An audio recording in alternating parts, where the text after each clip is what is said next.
Duperos y Duperas. Today on DOOP by the River, we're talking extensions. We're talking loans. We're going to talk about that. What happened in North Jersey? I mean, it was a nice little surprise, but we're going to talk about that Pink Cow review.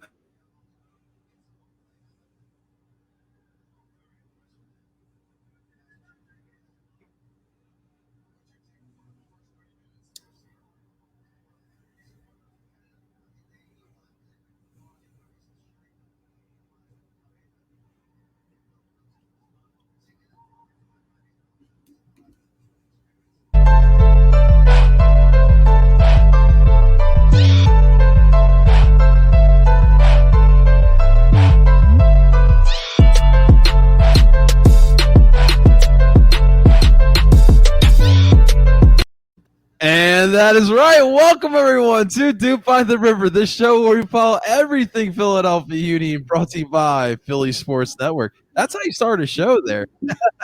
I was so confused. Let's be honest. So, hey, listen, it's not how you started, it's how you finish it here. And, of course, ladies and gentlemen, I go by the name of El Parcero Philly, the uniter of all things sports and culture. And, of course, I am joined by my co-host today, Mr. Justin, Philly's second most famous bald Freiberg. Justin, first off, welcome back. My man Justin was over in West Virginia. He was having himself a little blast over there up in West Virginia country. How you been, man? How was West Virginia? It was fun. I will say it. It is very beautiful country down there. I had a blast. The place we were staying at was phenomenal. It was with some of my closest friends. We were celebrating. We're celebrating our buddies getting married in a month. We're all on the wedding, so we were like, yeah, let's have a little fun down there. But of course, I watched my Union. Like a bunch of us are soccer fans, and I was like, hey. I got Hulu TV. Pull it up down here. Let's watch some soccer. Come on, I'm watching soccer no matter where I am. Same, man, same. Yeah, I'm sure Paul, our good friend of the podcast, Paul Katrina's got some weird stories about me and soccer. So I 110% understand you. But speaking of which, Justin, you know very well I'm always dabbled into the sports culture here in Philadelphia, and soccer for once. And I don't know how long our sport is actually being talked on in sports talk radio. And I just wanted to touch upon this real quick. Of course, everyone is talking about Tyrone Johnson lashing out on us Union fans this past week. Look, all I want to say is for once, both 97.5 and 94.1 WIP, all we're saying here in Unionville is you could change up these darn polls. If you want to fit your narrative that this is a 4-for-4 town, that's you. Obviously, that's 100% you. But you can always change up polls, and that's all we're saying. But Tyrone went on that little bit of a tangent he went on, and all I want to say is, guys, you know what? It was annoying, but Union Talk was on the radio this week. Okay, on 97.5 at least, they were on the radio. Shouts out! I really want to give a shout out to Connor Thomas, who works at 97.5 as well, putting out that article as well. Yes, it is a dark time right now in Philly sports. The Sixers just gave us an absolute pitiful end to that season. The Flyers were an absolute flop. You can believe the Phillies if you want to. I still have skepticisms. And of course, the Eagles are the biggest question mark of them all. But over here in Chester, you have a team that is secure, won a trophy. You got a MLS Coach of the Year, MLS Goalkeeper of the Year. You have an actual good team. You got kids that are playing in your own backyard. Justin, what a week, man. I'm not going to be as nice with this sugarcoating. We talked about this. You know what? Get him, Justin. Fuck this self-serving, bullshit narrative. All right. Listen, I know Tyrone's been a long time fan of the team. That's why I love you, Dan.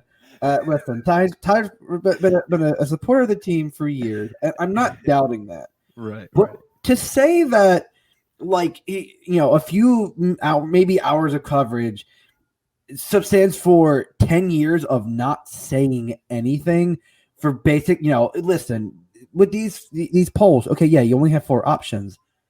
But are you telling me the Flyers win anytime soon? I'm a Flyers fan. Hell no. Same. The Phillies, forget about it. The Sixers choked their chance away. And the Eagles, I mean, shit, we sold our soul for that Super Bowl, let's be honest. Yeah, man. But, the Union are the best team in Philadelphia. You like for all the soccer's not real. I'm sorry. What other team has won a trophy in the last couple of years? Has players playing in better leagues? Because I listen. I love the MLS, but there are better leagues around the world, and who players playing for this national team. I'm sorry. Are NFL players playing in the Olympics or in a tournament? No, but yet we have Brendan Aronson and Mark McKenzie. Justin, you know what the best part is when they win the Super Bowl, they're like world champions, like New England Patriots, world champions.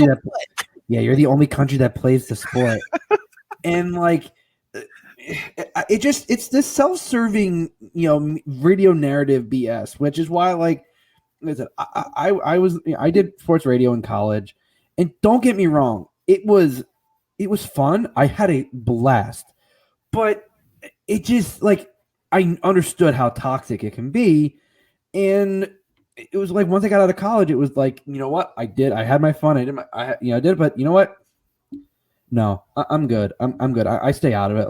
Right, at least with with us doing this podcast, I can still obviously express my opinions, and I'm not trying to troll everybody and trying to start a narrative. I'm saying my honest opinions here, and I don't claim to be anything else that I'm not. I'm not putting on airs here. What you see here is what you get. And say shouts to Heather there. Yeah, noticing my jersey. That's right. That's really the fresh. really fresh Yes. Matter jersey. Yes. This shit is fresh thanks to Icarus, and it supported it supported the Kensington Soccer Club. Straight up. This jersey is fresh. I'm not gonna lie, I love it. And that's Icarus, fresh, bro. I mean, Robbie just hits it without fail. Hits it out of the park every time. Justin's Philly as they come. He's wearing the Philly Fresh, a Philly company in Icarus, of course. But to your point, I think what frustrates the most for me, Justin, is when you go outside this country, soccer is literally everything in majority of these countries outside of the United States. And then when you come here, it's people actually put it down, which makes no sense to me. But another thing too, Justin, we go outside markets in the United States. There are markets in the United States that are actually supporting their MLS clubs. I mean, look what's going on in Atlanta. Nashville's stepping it up big time over this past year, I would say. Well, Atlanta's burning down right now with all this Heinze. Let me tell you, with all this Heinze freezing out. What is it with coaches freezing out strikers? Listen, if Atlanta doesn't want them, I'll trade him away. They're revolting, bro. They're revolting. Is Andrew Wooten still in the books? We'll trade. Dude. We'll trade him all. Wait.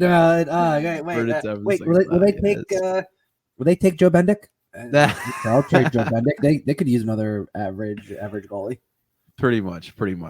But yes, soccer is a thing very much so here in Philadelphia. So let's talk about this team that we have here in Philadelphia, right? So we had some news. We had actually a lot of news going on. It's been a while since we've seen this team. Obviously, last Thursday is the last time. A week ago today was the last time we saw the Philadelphia Union. We'll get to who they're going to play this upcoming weekend. But we had some big news this past week. So we'll go in chronological order here. So first off, the Union gave extensions. So they gave one of two extensions. First off was Ernst Tanner, our sporting director, GM, whatever you want to call him in that capacity.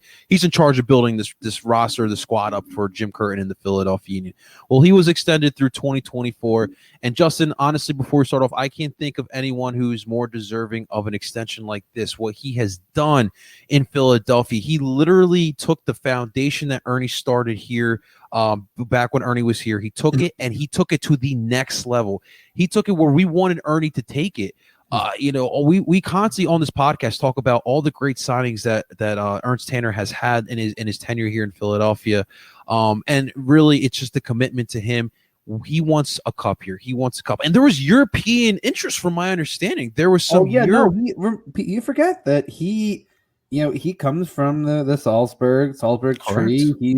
He knows his roots there. He knows how about but he committed to coming here and Mr.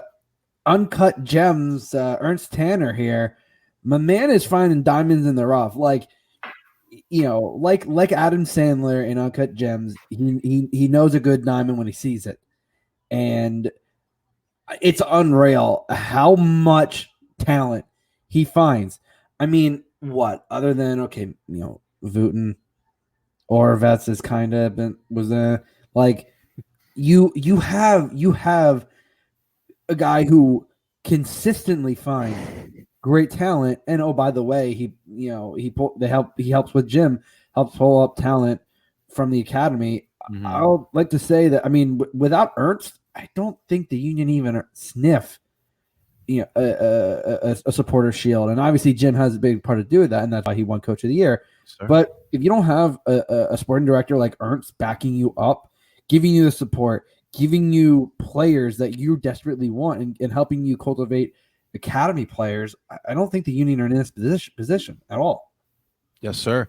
And for those 4for4 Philly sports fans, yes, Ernst Tanner is the best GM/sporting director in Philadelphia. I know what Daryl Morey did, but he hasn't been here long enough. Okay, so let's move on to our next bit of news. You mentioned him, Matiš Orvik. Sexy season. Remember that, Justin? We were all sexy seasoned up, dude. I wish I had. Not that I had high expectations, but man, that would have been nice for something really to happen. He created some serious hype for himself, though, with that motto, man. All out of mistranslation.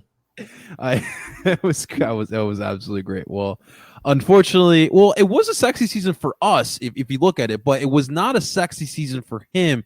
It was weird when he came in. Obviously they signed El Brujo Martinez as well, but he couldn't even keep up. And also he was doing this. He was doing Slovakian time as well with the national. I think he was like part of the U23s or whatever team he was part of. But he couldn't outbeat Warren Craval, and then he couldn't outbeat Jose Brujo Martinez. And then remember, Jim had Orovich in the 18 or in Chester, and he decided to go with Jack Elliott as a 6 at times last season as well. He just could not make it into the 18, make it into the 11. And Jim alluded to, man, he worked his butt off, but he just didn't fit here. And it sucks. Sometimes you work your butt off, but it just doesn't pan out. And for him, he's going back home. He's got loaned off to I'm gonna butcher this pronunciation, but FK Zelezarne Podbrezova. So hopefully my Slovakians prove my pronunciation. But oh man, we were talking about this before the episode, and I think we both said, are we either of us going to be able to say this well? And I'll give it a shot. Yeah, all right. FK Zelzearn Probezova. I mean, that seems about as accurate. If we have any Slovakian fans, please correct us. That'd be nice. Literally correct us. I mean, just because I'm mostly Eastern European doesn't pretend to know how to say. I had to say any kind of Eastern European language. But it's tough, Justin, because we really didn't even get to see him play. So it's tough to actually analyze his time here in Philadelphia when we don't even know what he would have even looked like. But it is telling that Jim had what he said in the presser. I mean, I think it's one of those things that, bringing in players last year, you think about everything that happened in the last few years. 2019 was one of those years. I was like, yeah, he was supposed to be that player. Like, who knows what happens? And then 2020 happens, and I mean, listen, that was crazy for everybody. I just think it was one of those circumstances that I'm not doubting he's a good player. I just think, look at the talent we had, even inside the position. But he couldn't beat out Elliott, though. But you forget that Jack Elliott is a natural CDM. Like, just because he's playing center back, I think he's a little too slow to play CDM. But you don't have to be quick to be a CDM. You just have to be in the right position, and that's what Jack Elliott was. And listen, like I said, I hope maybe after a year he comes back, and maybe he comes back. Maybe he comes back and fights for that spot. Maybe not. It's a shame, but you know what? it happens. You can't hit on every player, and he was a young Right. player, so it's not like he cost a ton of money. It was a low risk, it was a very low risk, high reward situation, and the reward didn't Yeah. pan out, so you didn't risk a lot.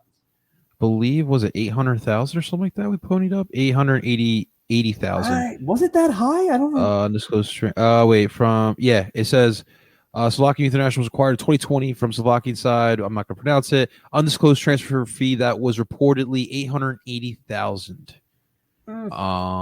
Yes. But yeah, I mean, listen, you hit it on the nail.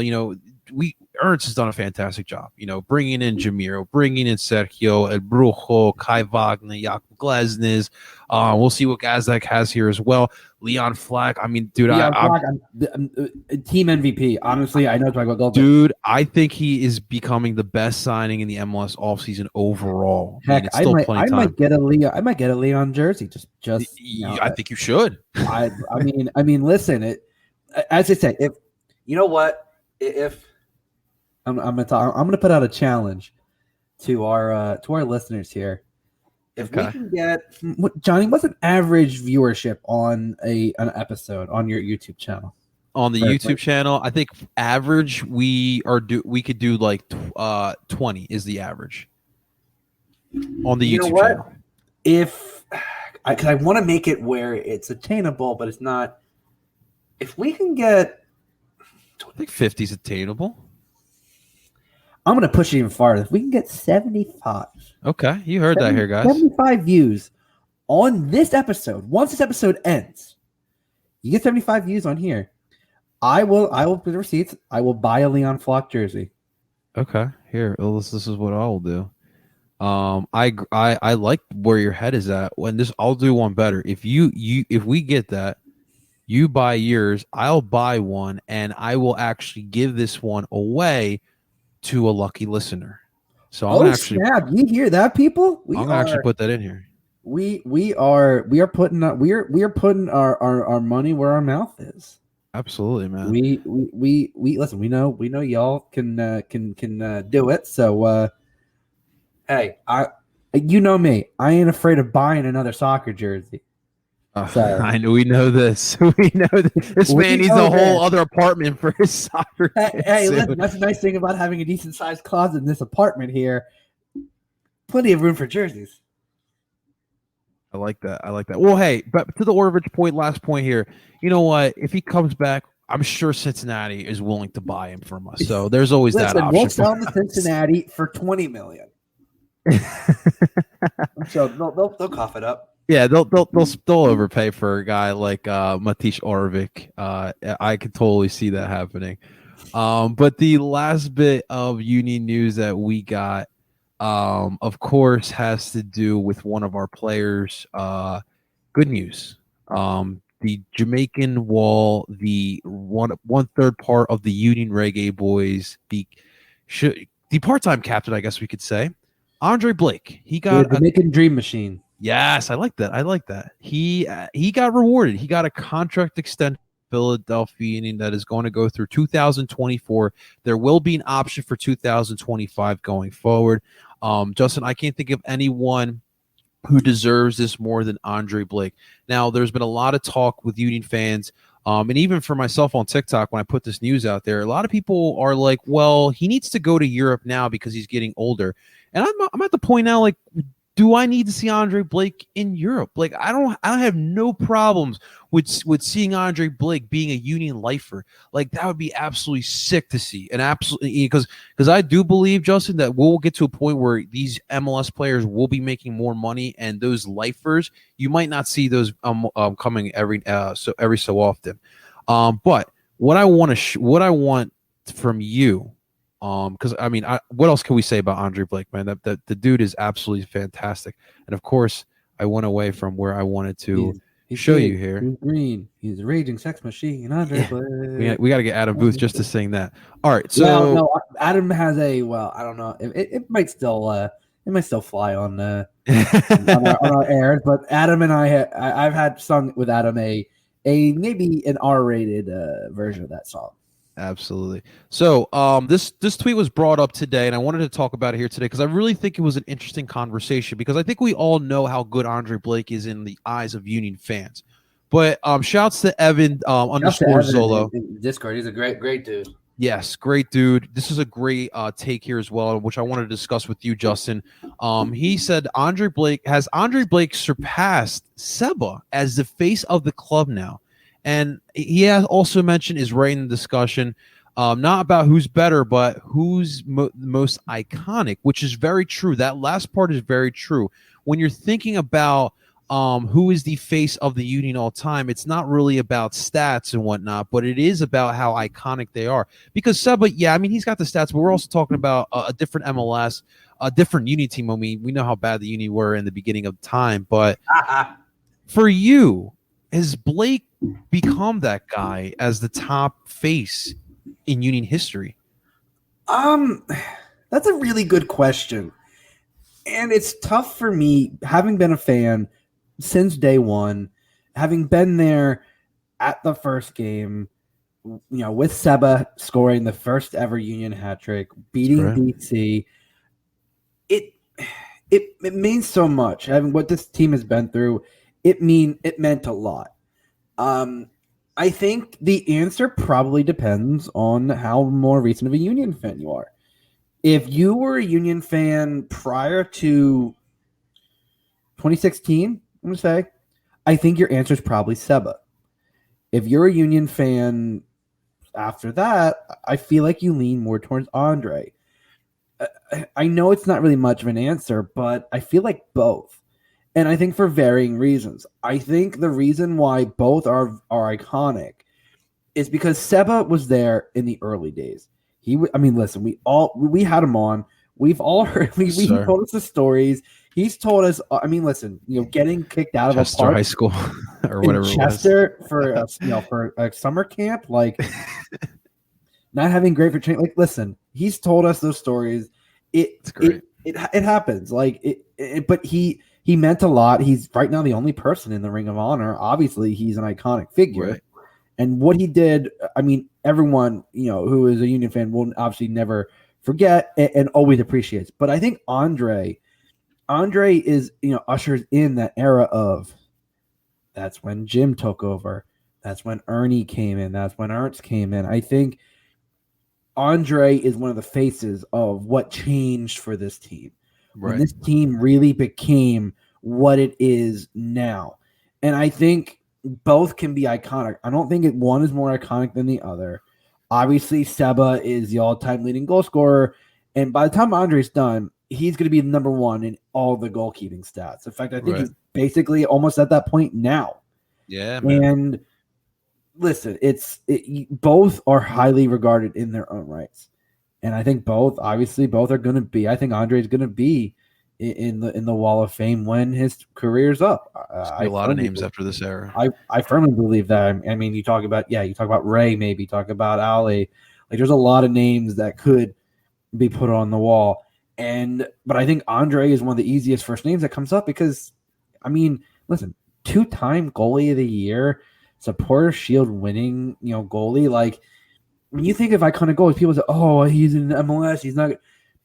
There are a lot of goalies that have spent a good career, like in MLS, and some of the most iconic ones, are some of the best in this league. And you know what? Like, I don't think he has to prove himself. He's already proved himself, and he's been great on the international stage.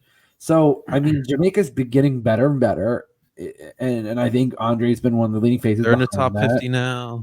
Exactly. Like, I think, having a solid goalie can help. And I think, what? Yeah, we said for years we relied on Andre Blake way more often than we should have. Right. But you know what? Part. I think it made me appreciate him that much more. And Andre Blake is always going to be the top goalie. For me in Union history, just like Seba is going to be the top goal scorer. Yeah, man. In Union history, like, I think both can be the same, and I think both are iconic, obviously for their varying reasons. Right. I'll make this point quick because we still got to talk about Red Bull. I will say that for me, Andre, spectacular. But when I think about faces of a club, I don't usually think about a goalkeeper. Like I was even thinking about, so to me, like when I think about legendary goalkeepers, I think of Gigi Buffon, right? But when I think of Juventus, I don't think of Gigi Buffon first. I think of guys like Del Piero or even Pirlo before I think of Gigi Buffon. So I think it's just tough for a goalkeeper to be the face of a team. Honestly, when I think it's all said and done, I think Ali is going to be a bigger face than Seba or Andre Blake, especially if we win an MLS Cup. Ali's the captain. We already know what Ali's done for this club as well. I think he's going to be a bigger face to this team. But like Justin said, nothing takes away what Andre Blake has done. There will never, ever be a better goalkeeper. I don't care what happens in the future. There will not be a better goalkeeper than Andre Blake did. He's laid the foundation truly for this team. But Justin, let's get to it, man, because North Jersey, man, ugly, disgusting night. Raining. It was drizzling a little bit. It was a sloppy. It was Red Bull and it was Union. You got everything you bargained for. It finished in a 1-1 draw. It was absolutely wild. Now I was right. I didn't think we were gonna win. Matt literally texted me after the game and goes, "Wow, you were right." And I go, I mean, it's a Union Red Bull. I could have said the same thing about Union DC. Yeah, pretty much. And the first half, I will say, I did not feel confident. Last night, and shouts to the RFK Refuge. We were talking to those guys last night on their podcast. And Zach brought up a really great point, and I kind of forgot after the live stream. We were not crisp on passing the ball, moving the ball up and down the pitch. We were not crisp. Between Jamiro and Brujo, they had so many turnovers just by not handling the ball, not being able to handle a pass. Second half, of course, the game kind of turned over when Jakob Glesnes with a bad pass back to Matt Freese and Freezy, which we talked about before, going through a hell of a week essentially. He was forced to foul Carmona, and he got the red card. Union go down 10 men, and then Red Bull get the PK, and I'm blanking on his name, the Polish guy. Is it Kilana? Something like that, yeah. The Polish guy, the Red Bull and the Polish guy. I'm blanking on his name. With the blonde hair. Yes, he hits the PK, and then at that point, I'm like, we're down 10 men. There's no way we're winning. It's still like a drizzly night. There's no way we're winning. But then Sergio Santos Gomes comes in the game, and the game completely changes. And of course, in Mbaizo with John Tolkien out in the game, which Tolkien really had a great match. I will say. I thought he was, if he didn't get hurt and didn't have the strong second half like he did in the first, I really felt like he would have been the man of the match. But Mbaizo took advantage of it. Beautiful cross, perfect cross. And I don't know what the term is in soccer, but Sergio mossed John Edwards, and he hit the ball perfectly. Oh no, that works. I think that works. Right? He essentially mossed them. And the Union were able to walk away with a point. And Justin, we also got another great Jim Curtin celebration. It was absolutely spectacular. But man, what do you take away from this match, dude? One, that it was sloppy. I don't take away a lot because it was raining. It was ugly. Those kind of, like, I saw the same thing at Chicago. It was soggy. It was wet. It was ugly. That's what happens. What I did see in the first half, because the second half I was kind of in and out. What I saw in the first half was, man, once Gazdag, Jamiro, and Casper get on the same page, watch out, because they are so close. I saw Gazdag and Casper do some beautiful plays together, and Jamiro was just off on passing, or the cross would come in and just miss Gazdag. Like, they're there. They are close. I can feel it. It is just going to take a little more time, but I think there's no reason why this team can't really gel together. And I think once everyone's back, I think Gazdag will be a key contributor down the stretch. And I think when you have a fully fit team, watch out. Like, I think this team could be dangerous. And it's just like, listen, you forget he's been here. He was here for one game, left for basically a few weeks, and got a slight injury, nothing serious. Came back, played, sat a few games and played. And like it's been a kind of a stop start for him, but nothing that I've heard from Jim indicates that he isn't working his ass off, and it seems like he's getting along with everything pretty well. It seems like he's starting to play pretty well. It's eventually going to come. Like I have that feeling more than I had with Wooten, because Wooten obviously never really got off the ground at all, and it was just ugly, and it's a whole thing. But with Gazdag, it feels like he's there. It's just meshing with his teammates more, and that takes time. It's not an instantaneous thing. Yeah, no, you're 100% right. I think that this attack is just lacking that chemistry right now, and it's kind of affecting everything else. Man, this compact midfield was the talk of the Union over the past year and a half. It's been a dominating piece for this Union attack. So once guys that gets acclimated, gets that chemistry, understanding everyone. Like I think like the first goal opportunity was like the perfect example, like what's kind of going on with this attack right now. Gazdak, it was a nice pass from, I believe it was Leon Flock. Gazdak gets wide open, but it was a tough shot. But he had Jamiro lurking wide open. If you would have just chipped that over to Jamiro would have just buried that bad boy. But that's my point. Once these guys, like once Gazdak understands Jamiro and understands like how he likes to move into those spaces, man, it's going to be clutch. I do believe Gazdak is going to be as advertised. But man, listen, the Union need to get out of this slump a little bit. I understand that. I'm not worried because we are still not that far into this season, right? So this 3-game winless streak, it's going to be okay. I do want to see the Union try to figure out how to kind of, neutralize these teams who are doing these 3 and 5 back sets to try to, throw off this compact midfield. But I think we will be okay, and a lot of lessons learned against the Red Bull. But anytime you can go up into North Jersey, a rivalry type of setting, ugly night, down a man, and to what Craze reset up here. Craze, as we spoke last week, Matt Freeze, who got the red card, he had his father pass away 2 days prior. So right off the bat, there was a lot on this guy's head. And, that was a tough spot to put anyone in, let alone Matt Freeze. And Matt, just made a mistake. It was a mistake, and luckily it wasn't too costly. And I'm excited to see Matt Freeze get back out there. And we'll see. It'll be a minute before we see him out there, but I'm sure he'll be okay for sure. But Justin, we're done with Rebel, and now we move to I-95 South.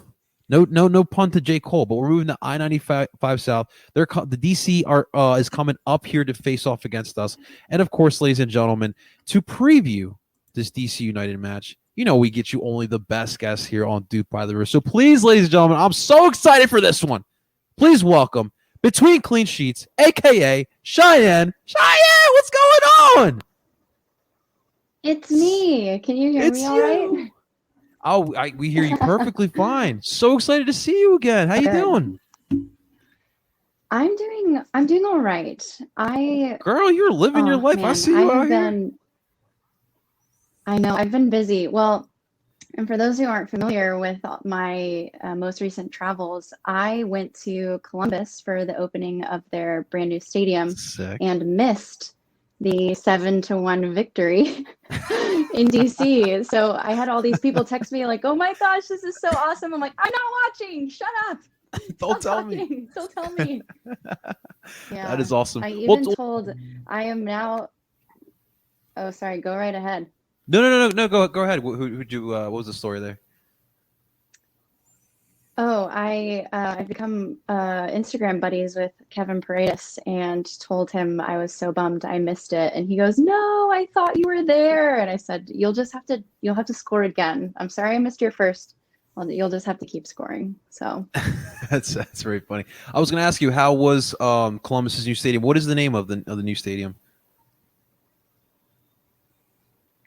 It is lower.com field, and Okay. I believe lower.com is the website for some sort of insurance company. I'm so tired, by the way, of the names of the stadiums being their sponsors, because I went to San Jose Stadium a couple years ago when it was Avaya, and I tweeted out that I was excited to return, and they're like, "It's PayPal Park now." I'm like, I don't care. It's the same stadium. It's the same stadium. Well, listen, if you call Subaru Park PPL Park or Talent Energy, we won't get mad. We don't care. We It's don't all care. the same thing. I don't even know what it's called. I just say Chester. That's That perfect. works. That works. We got a new sponsor. That now we're Subaru Park. It's fun because now we got a little nickname, the Sue. So we're running with that. Okay. It's very fun. So how have you been personally, man? Other than the travel, how you been with have you? I know between clean sheets has obviously you've been diversing yourself into all the MLS markets, but how's the DC United been treating you? DC has been treating me really well, and I am not at all ashamed or embarrassed to say that we are very enjoyable to watch now. So I think my mood has improved when it comes to my personal fandom, and it makes it a lot easier to talk to people that I either bring to the game or talk to people about all the things that I'm doing surrounding the team.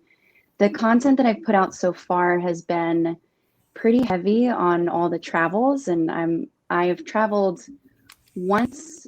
I think I've traveled once so far for DC United this year. Went to San Jose and watched them lose, unfortunately. But I have a lot of upcoming travel planned for DC United, and I'm really, really excited to knock some of that out content wise, which I'm sure you understand. Oh yeah, except Philadelphia's not on your itinerary, which we're upset about. I know. I'm sorry. I have a You church got to make the activity on trip once. Saturday. I'm trying to be closer to Christ right now. I listen. I hear you. I hear you. We personal life definitely gets in the way of my union-dom is why I completely understand. Cheyenne, you kind of alluded to DC's play this year. What has been the difference? Obviously, like I don't know if I've talked to you about it, but I was really excited to see Hernan Losada and his tactics because Bielsa, a guy from the Bielsa's tree there. And I was just curious how he would be able to play around with some of these DC players because there's some nice players that are down there in DC. So how has Losada been different from Ben Olsen in your eyes? Oh my gosh, it is night and day. I think that there's personal energy that radiates from him and the way that he Okay. interacts with players. He's younger. He's I would Right. say cool. He's cool, so I think he He's gets hip. along with the players really, really well. So off the field, yeah, the relationship there is so much better than I think it has been with a coach that was just, in my opinion, lingering for a really long time. Right. And we have started playing similar to Philadelphia, similar to Dallas. We've started playing our kids, and the mentorship, I would say, the special attention that he pays to them, Moses Nyman, Kevin Paredes, Donovan Pines, who's a college graduate but still very young, Griffin Yao, Mm-hmm. is so crucial for them at this point in their career. And I was even saying this to a friend the other day.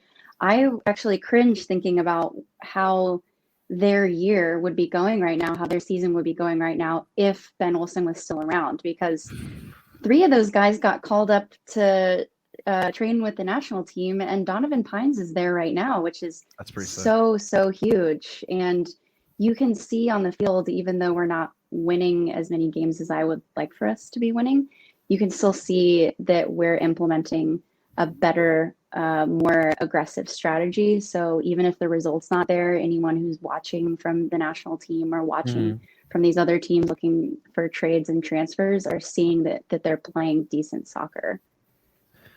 I absolutely noticed that as well. So is this kind of the direction DC is going to be going, building with from within, trusting these kids? No more Wayne Rooney's. I hope I hope so. And I think that based on some of the things that Hernan has said at the beginning of this year, there is a quote in the Washington Post, which is Hey, obviously a national outlet, but our local sports news, where he had mentioned just how out of shape our team was and how much work he had to put in at the beginning of the season just to get some guys ready. And you'll notice that some of the older guys on our team haven't been able to hack it as well. Frederick Briant, who has captained our team on several occasions and is our center defender, hasn't started in recent games. And not to say that tactically he's not there. He definitely is. It's just there's so much more that you can tell Losada wants to do that I think some of these older guys, and definitely Wayne Rooney, there's a lot to be said about who he is as a player. But every single highlight you've seen of him from the brief time that he was with DC, he's so gassed after whatever he does. And Hernan would have been like, "No, buddy, you got to keep running. Like you've got way more stuff to do on this field. Like, are you tired right now?" Did you see that picture? Yeah, I hope not. I hope with not. with Wayne Rooney, and then another picture of Cristiano Ronaldo. Wayne is like 36 and Ronaldo is like 35, and just how much older Rooney looks. He looks like he's in his like. I'm a Man U fan. It looks like he's in his straight up his 60s. But listen, I think Hernan just doesn't want Briant on the field because he like leads the team in own goals, or at least based on calculated own goals. I think you're not. Philly scored some good own goals this year. So I don't know what's going on with that. That's weird. It's not very usual. Casper and Jakob had one, right? Oh man. That was absolutely terrible. What happened in that Toronto game? 7 goals? Chris Armas. Oh my gosh. He got Chris out of here. Yes. So wait, didn't Chris Armas play for DC? He might. Honestly, he might have. That's a good question. I could definitely Google very easily. However, I will say he was actually rumored to be interviewing for the job at DC. And when he was fired from the Red Bulls, it was shortly after we had beat them at home last fall. And that was one of our only triumphs of the end of the season, where we had scored a super, super late stoppage time goal. And that, I think, was the accumulation of a lot of things. But for this particular situation, Armas, I mean, MLS does give a lot of teams give their coaches a lot of liberties. So sometimes you can really foul up like that and still go on. Peter Vermees, for example, they were absolutely destroyed by LA a couple of years ago, and he's still around. But I don't think that they wanted to keep gambling on a coach as new as Armas in Toronto, and they have some problems right now that they need to sort out anyway. And he was just one that they could cut out. So we definitely made that very, very clear that Toronto needed to fix some things because we just absolutely dominated. Bit of a difference with Vermees wins a lot of trophies. Armas rides on Jesse Marsh's coattails and then kind of gets fired. It doesn't even make it back to Canada. I figured he would get fired by the time they made it back to Canada, and I was right. Man was even allowing crazy. Well, I mean, that to me, I watched the game after the fact, and knowing already what the score was and seeing kind of the timeline of goals, you could tell it went south because I watched Crew and New England. The Crew went down 2-0 pretty quickly and bounced back. But this game the goals were almost scored. Several of them were scored the same way. And you could see we had midfield. Our entire midfield was compact and traveled together. And there were like 5 dudes to their 3 back line every single time a goal was scored, save for Ola Kamara's where it was kind of run. But you could tell we had just traveled in our possession pack. Right. And there was absolutely no breaking it up. So as far as the game that we're expecting this Saturday is concerned, I think a lot of the action will be happening in the midfield, and it'll be a battle of possession. Because I think you guys, not to say you suffer from the same thing that we do, but we have had a difficult time finishing this year. And I would say Philadelphia could definitely improve on that. You're Shine, you don't have to be as polite well. here. You can be No, honest. she ain't wrong. She ain't wrong. Tell you that much. So we Yeah. actually kind of talked about it before you came on. Right now there's like a lack of chemistry going on. We just signed our DP Daniel Gazdak. Taking a while for him to get acclimated to the MLS, get acclimated with the guys that are on this team right now. So that's kind of what the issues is with finishing, I would say, with this team. But I'm really intrigued of how this match is going to go, because the first time we guys met with you guys start off quick. You guys wanted to attack, and then eventually, you guys kind of fell into our trap. Do you think DC is going to play like that again, or are you guys going to, maybe take away what happened in that first match and try to do some adjustments in this match on Saturday? I think we've changed a lot since May, I believe, was the last time we played you guys. I think so. We do not tire. Yeah, we do not tire out as quickly as it seemed like we did in that game. And the one thing I will say that will probably be an issue for us is our back line. Heinz Ike, who has been a starter for us, is injured. Steve Birnbaum is coming back, but he's still a little fresh. And Donovan Pines, I believe, is still with the national team. So between that and then Paul Arriola not being there, I still do feel like we possess so well now, so much better than we did in that game. And we'll also have Bill Hamid, who I don't believe was the goalie for that game. The last time that we played you guys. So, but the stats that have come out as of late for our team have been really, really great. MLS said that Russell Knaus has covered the most ground of anyone in MLS. Julian Gressel's in like the top 10 of key passes, as they say. And as a winger? Is he playing winger? Yeah.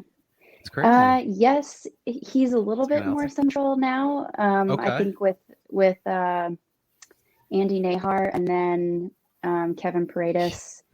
But I will say that all of those things that aren't goals, aren't assists, and aren't final results, the numbers behind the scenes, I guess you could say, the things that nerds and people doing analysis get excited over are things that are really crushing him. Hey-o.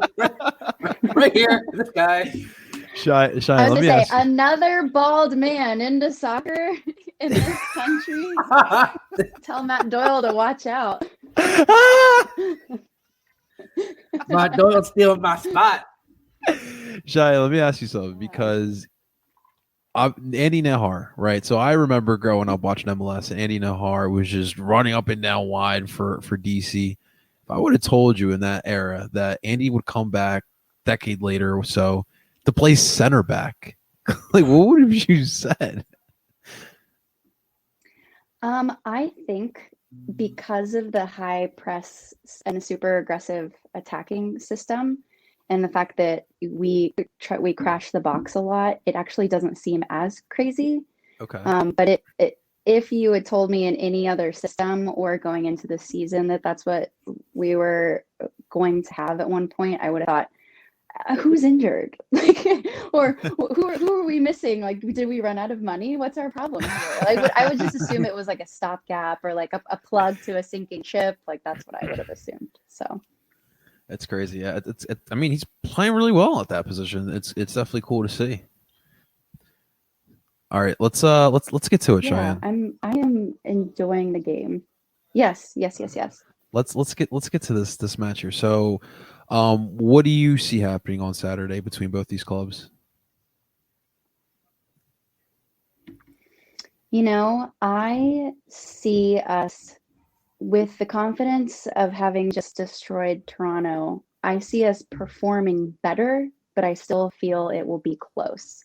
Now, someone looking at how things have gone for us at y'all this season, like a FanDuel BetMGM type analysis, would expect Philly to win. I don't think that either of these teams will walk away with 3 points. I think there will be a tie, and I think goals will be scored. I could see it being a 1-1 or a 2-2 game if I had to guess. Okay. Very nice. Justin, so I want to ask you because we are in a little bit of car trouble here. No Matt Freeze is expected, no Jamiro Montero expected. We already talked about Fontana still being concussion protocol. I mean, I don't know when DeVries is ever going to come out of concussion protocol.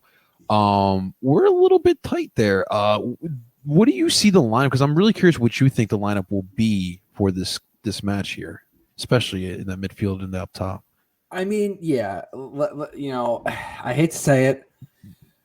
Joe Bendick's going to be in net. God, Don't give a Spendick face. That sentence fills me with so much dread. Like, is Greg Ranjit Singh not available? Like, there's a reason we have a fourth goalie now for whatever. Joe Bendick doesn't really concern me as much. Your back four is staying the same. Let's be honest. I mean, your back four has not been a problem. In fact, you haven't given up many goals.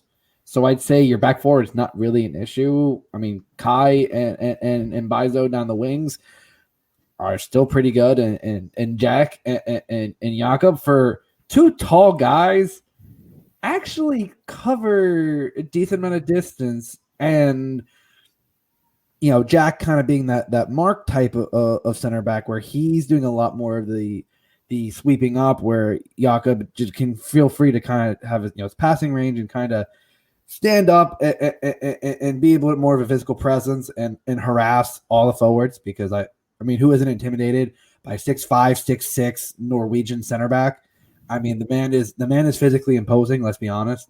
Mm-hmm. Now for the midfield, listen, given the injuries, I mean, I was going to initially, we talked about it yesterday with John on the RFK Refugees podcast. I think given all the injuries, I think El Brujo is going to be your sixth. There's no question about that. Ali on the right, because if Ali's available, he's playing. Like, Ali literally, I think he must have something over Jim, because you can't take him off the field. And also, he's played well enough. You can't really argue against it. My personal, I think right now the signing of the offseason, Leon Flock is going to be on the left shoulder position, and he's excelled at that. He's excelled when he has to cover for the six. Honestly, for a 20-year-old, for a very minimal fee coming from St. Pauli, for a kid who has a lot of promise and is starting to show, like, maybe he just needed to actually see the field, and he was getting time for St. Pauli, but wasn't as much as he could have. Given all the injuries, I think Gazdag is up top of the 10. And then for your forwards, I mean, at this point, you're really your only two healthy main forwards are going to be Casper and Sergio. And I think, given all of that, we talked about it with John yesterday. I had said a 2-1 Union victory, and he said a 1-1 draw. And I've been debating about that for the last day. I've been kind of tossing it back in my head, and I think I'm going to still stay with the same scoreline. It's a very tight. I could honestly say 1-1, and I could see that. But like it's one of those, like, I know I'm letting my slight bias show, but I just think that when the Union are at home, over the last few years, the Union have played better at home, and I think given everything that's happened, I'm not concerned about the defense, and as I said, I do think DC goes up early, but I think the thing about the Union this season in the past few years is that they don't really give up. They come on, against the Red Bulls, they easily could have given up after being down a man in the rain, being down a goal, and they pull Sergio's goal, pulls out of nowhere. I mean, that legitimately came out of nowhere on a very quick throw in and a nice cross, and Sergio, as we said, mossed the defender and got a perfect header. And I think I'm sticking to it. I think Gazdag gets a goal. And I think Casper, who people seem to keep forgetting, is still one of our most informed players and was one of the biggest reasons why we made it through in CCL. I think he gets another one. Like I said, I could be totally wrong. I was for the first question is, I was actually right the last score prediction, so God willing, I hope I'm right on this prediction because I'm never right on this stuff. But it's a Union DC game. Like, Cheyenne just got called out, guys. oh snap! Jared too. That's serious business. Oh, that's a capo calling Jared, out. That's one of our I Wait, was it will- Jared at I the will Columbus match too? provide. Yeah. Jared was there. Hey, love Jared. Jared, we love you, And he buddy. We didn't love say hey. you. He said, "Real question." Oh snap! But First off, I enjoy what you're talking about analysis wise, but I really only care about Cheyenne. Thank you. Thank you. listen. Most of our fans, they've seen enough of this bald head. They don't need this. They're here for our guests. I was in. Oh, yeah. See, Jared can't stay away from the supporter shield Oh, life. That's pretty yeah. dope, though. That is pretty I dope. was also in the Nordeca. It was so loud. It was enjoyable, but it was That's just, awesome. man, I feel like, okay, this is, I think the one thing to piggyback off of what we're talking about for this game, but maybe to get a little bit more grand with it. Philly and DC are two teams who, and more so Philly right now and very recently, are teams that are beginning to deserve a much louder fandom than they currently have. And I feel the same way about DC. And when I go to stadiums like that, like this new Crew Stadium, or God forbid I say Atlanta, or anywhere else really, like I've been to Minnesota. Don't say the A word here. Atlanta's burning down to the ground right now. They're busy freaking out over Heinze benching Martinez. They're about to go back to Kennesaw. Right. I'm okay with that. Or Georgia Tech, I feel like that would work. Was it good. Robbie There you Dodd go. or something like that? Yep. Robbie Dodd? Oh, that's Yeah, that's it absolutely was. wild. Yeah. Before we move I on, just want fandom for us. That's all I want. yes, I So, agree. I agree. we We had a.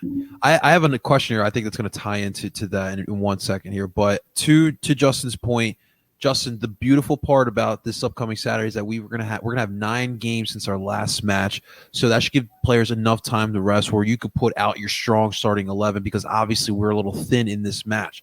But don't be surprised, ladies and gentlemen, if somehow Jim does start one of the 3 homegrowns, and I mean Jack McGlynn, Quinn Sullivan, or dare I say, Baby Aronson. Dare I say, that's all our hope right now. But We'll see. don't be surprised. Cheyenne, what I want to ask you, you guys weren't always the big into the DPs, right? But obviously you guys were able to get the Wayne Rooney's, but obviously you guys are starting to catch on. We're seeing some of those kids play. But do you think that in this MLS today, there is still a place for those big DP names? Yes, there is. But it needs to be done the right way. You can't Colorado Rapids it and pay for Tim Howard. That's stupid. You also can't go, like, pardon the expression, but balls to the wall with an attacker who isn't in a system where. Was that what you Hard stopped to- yourself yeah, from okay. saying? Because I was No, here for but- that, but I love balls to the walls.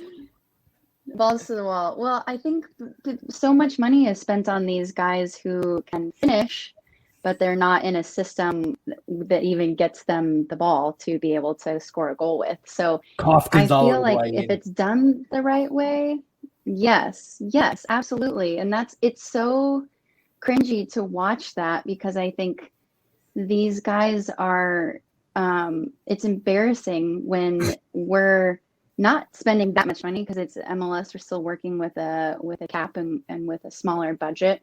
But when teams do really put out a big sum of money for them, and they just come and kind of fizzle, it's just such a missed opportunity, because I think of these younger guys, and I think of some of these other Americans who have gone abroad and could come back, or even South Americans who could come and may not be the big name, but would still be enjoyable to watch. I think there are so many other dudes out there that could be so much more enjoyable to watch. and we would learn their name eventually. What is also, remember that Mexican player who you guys signed a couple Marco years ago, Fabian. Fabian? Am I Yeah. making that up? Marco Such Fabian. an interesting Fabian. legacy he left here. It's listen, What a he's got a waste. mixed. Well, he's got Not a really, mixed though. legacy. I mean, he did score the goal that did get us our first playoff win. So That's like, so weird. it's one of those. It's a mixed bag, but I absolutely agree Yeah. with what you're saying. And like, first of all, we talk about Miami. You don't need rules when you're Miami. You're back when you can find 6 DPs. It don't matter. But no, I definitely agree on the American homegrowns that definitely are starting to show. You're starting to see. I mean, look at FC Dallas just sold Tanner Testament to a Serie A club for what could be up to like $4 million and with potential more incentives. And the kid played a season. Again, Brendan Aronson and Mark McKenzie. You have Gianluca Busio, who's starting for the national team tonight. Is another one. James Sands, another player. Vines. Sam Vines, Daryl DK. Like, you have all these players, and then you talk about the South American route. No one knew who Miguel Almiron was before he came up here. He played two good seasons in Atlanta, and he got sold for a boatload of money to Newcastle. Like, I think, and you're starting to see these young South American players that, you know what, I might not be the best player in my league, but I have a couple good seasons in this league. I could spin that to Europe, and the league isn't pretending to be anything that it's not. Right. And listen, if we can be a stepping stone for those players, you know what?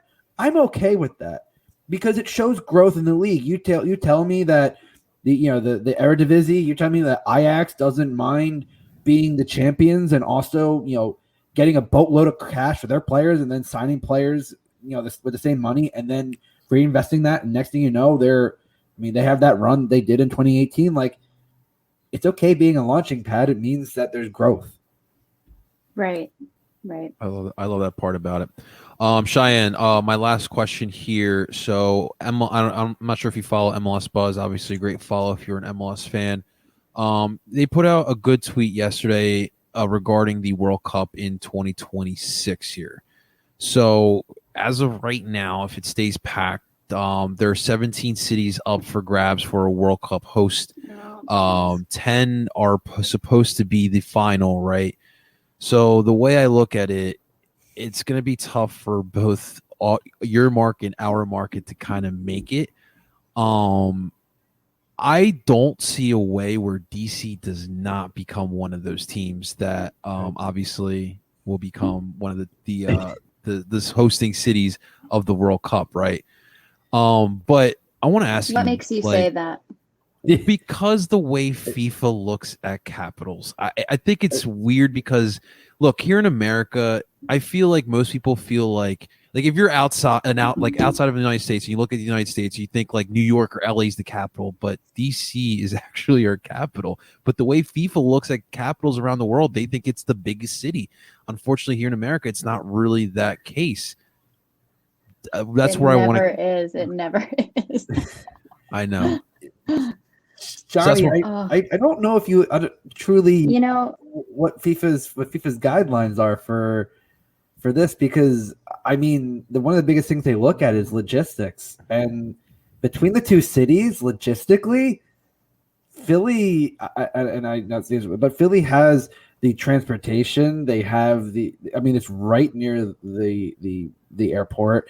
You have a ton of hotels. You have plenty of access into that area. You have a stadium that is absolutely going to have capacity. I mean, there's a minimum capacity, and I just don't. I think when it comes to it, I think Philly also has way more history than and I understand capitals, but I think it varies depending on the on the thing. I mean, you tell me that that when they played the Europa final in Azerbaijan, that they're thinking of like it's one, right. It's about money, but two, I think it's just there's a lot of logistics that make. All right, let's do it like this. I'll name the city. You tell me if they should be a host city or not. Boston. No. Boston, I say yes. See, I say yes too. Can I tell you why I say no? Yes, please. Actually, so think about this corridor from Boston to DC. It's actually, I think you guys are thinking of, well, they're so close. So, if you have to eliminate one of them, who would you eliminate? I think the fact that they are all in close proximity to each other makes it actually a very valuable cluster of cities I'd because agree. travel between them is easy for teams. And Amtrak is actually perfect for fans to travel there as well. And arguably, literally, the only part of the country that I would travel on Amtrak in is that Northeast corridor. But if I had to eliminate one or the other, so Boston, you've got Boston, New York, Philly, DC. They're not going to pick all four. Oh, Baltimore and DC like combined. No, it's Baltimore. Not combined, I would take Baltimore no, out. Not combined. No, take Baltimore and Boston out. Yeah, the problem is, okay, so what the things that DC has going for it, my heart tells me DC should not be selected, but at the same time, logistically, I think that they will be. We have an more of an international city than Boston and Philadelphia combined. So you've got every embassy and consulate. We have a huge international airport where those countries are accustomed to flying in and out of. I think the one thing we don't really have going for us right now is FedEx Field. That's what I was going to say. Yes. That is a dump. Okay. Place is a dump. It's so gross. So here's the thing though, all the things that Philly has going for it sports wise, like the capacity to host at the Eagles Stadium. I think that, yes, Lincoln Field. She's actually behind me now. Is it? Oh, I was like, where are you, outside? I'm outside the link, guys. Hey, I've seen your content. You do hang out like near there sometimes. No, I think that DC has enough going for it and is a good complement to Philly that I think that both will be selected. But they will definitely skip right over Baltimore. And I actually, interestingly enough, have some friends in the soccer industry who previously worked for Philly's Academy and have worked with Richie Graham from Philly a lot. Nice. And had been in the preliminary stage of helping them with their proposal for this particular thing, their host proposal. Because for those unfamiliar, I work and have worked on campaigns, and campaigns are a very, very comprehensive project to get one particular individual elected to office at any level. And this particular campaign is very similar. It's the comms, the data, the like voter outreach, so to speak, getting the community involved, et cetera. So I had actually been in some interesting conversations about what Philadelphia had to offer, and I saw what they were attempting and was more impressed with it than what DC had at that point, and I think has so far. But we do get the benefit, to your point, of being a capital city, but we also are just a hugely international city, and I see the benefit of both of them being involved, if that makes sense. So I agree with what you're saying. So here are the 10 that I kind of see becoming the cities. So I believe New York, Philly, DC, Atlanta, as much as I don't want to say Atlanta, Miami, Dallas, KC, Denver, LA, Seattle. And it's tough because there's a good stadium out in San Francisco that I think can host a World Cup game. Actually hosted the Copa America, the bicentennial tournament when you had like the CONCACAF and the CONMEBOL games. I think Colombia played U.S. in that Levi Stadium, which it'd be tough to leave them out. But I think that those would be the 10 cities. Could be the 10 cities.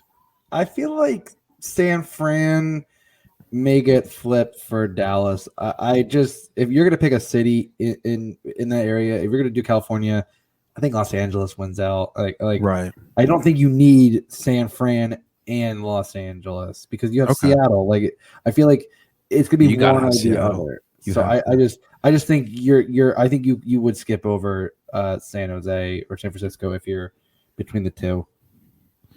And then, of course, Cincinnati saying we should get a World Cup host city. Yeah, I mean they have a better I stadium, think but that Kansas City. I think Kansas City is out.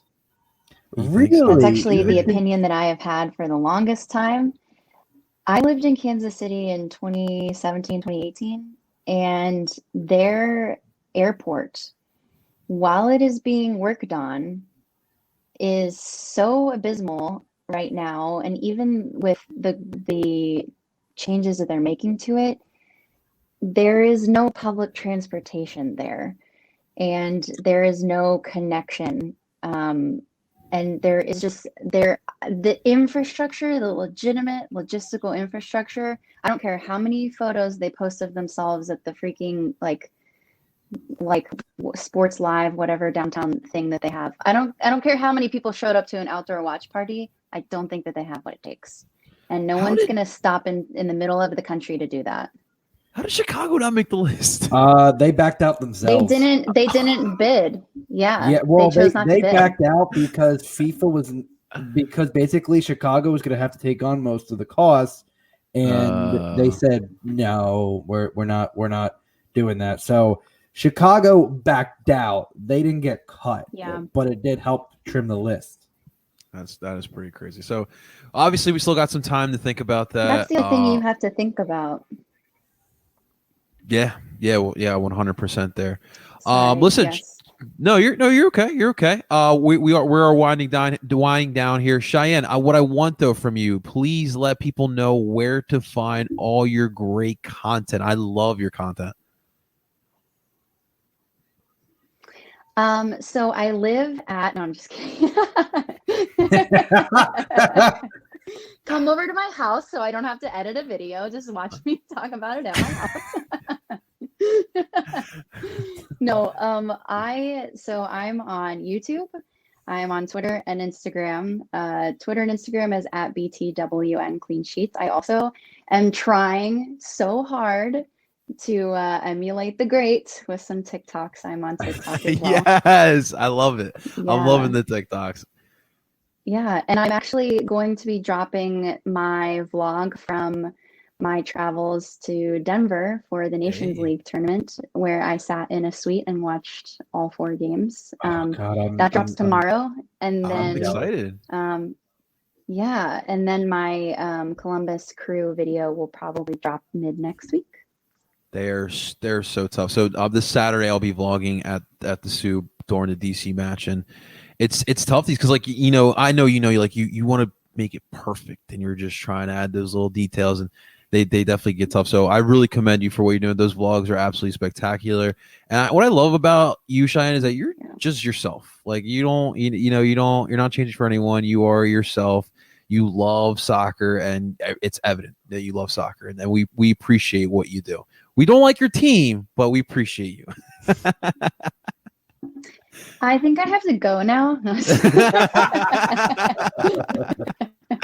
Well, on that note, I think I ladies have and to get the heck out of here. On that note, ladies and gentlemen, that is Oh, going to be geez. another episode of DOOP by the River. Seriously, thank you so much again to Between Clean Sheets, aka Cheyenne. Ladies and gentlemen, do not forget to like the live and subscribe to El Parcero Phillies YouTube channel, as we put all of the live portions of DOOP by the River on there. And as well, don't miss DOOP by the River wherever you stream podcasts. This will be up there from Apple, Google, Spotify, and of course it'll be on PSN Radio as well. Ladies and gentlemen, that is Between Clean Sheets, and that is Justin Philly's second most famous bald guy, Friedberg. I go by the name of Ed Parcero Philly. We're telling you guys to dupe on. We'll talk to you guys next week.